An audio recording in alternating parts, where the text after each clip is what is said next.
I'm Edie, executive editor of Hub Culture. Really pleased to be here with Farhoud Meybodi. He is the founder of Ritual Arts. Now, we caught up in LA. You did. You're all about climate storytelling. Give us why we need it. Well, I think climate storytelling is really important because of the issues that we face on a mass level. But I think by and large, the climate stories that we've been sharing on a macro level have been flawed. You know, you see movies that show you that the world's going to end and we're all going to die and it's going to be like hellfire and this apocalypse and, you know, all that. And honestly, fear does not inspire long-term behavioral change. No, it doesn't inspire change at all. You know, Howard Leventhal wrote about this back in the 70s. They called it the boomerang effect. Fear-based messaging actually makes you more afraid and more desensitized. And I think for us, when we imagine what storytelling can do, which is uplift and inspire on a mass level, we need to do just that, which is show people the magic of a low-carbon world and what it looks like to build that world, and to do it through optimism, to do it through joy, solutions, and to include everybody, because we all need to be included in this conversation to build the solutions that we need to create that world. So give me an example of one of the stories that you're telling now about this new world. Sure. So we created a film called Earthbound, and we shot it last year in Kenya. And essentially, Earthbound profiles a charismatic entrepreneur. Her name is Nzambi Matee.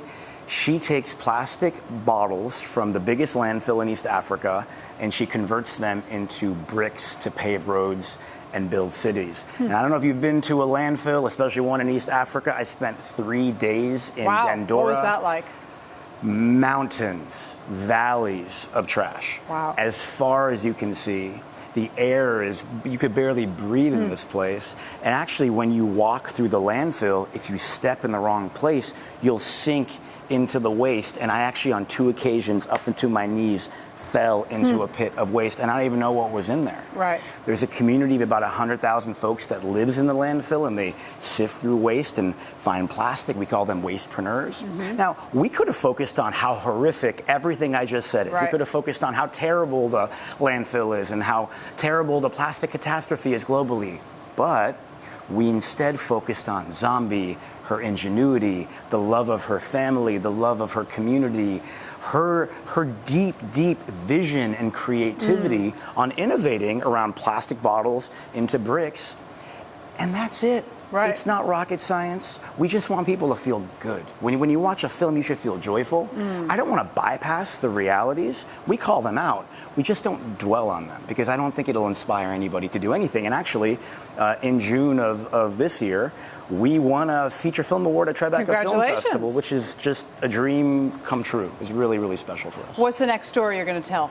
The next story that we're telling is called Good Money, and it's all about reimagining capitalism towards a stakeholder model. So how businesses can invest in the community, invest in the planet, make their employees' lives better, do all these incredible things, and at the same time, highlight culture and do some really special things around innovation in India, in Europe, in Lebanon, in the US. It's a very different take on business, because I think by and large, when you hear about business or capitalism, it's a negative story.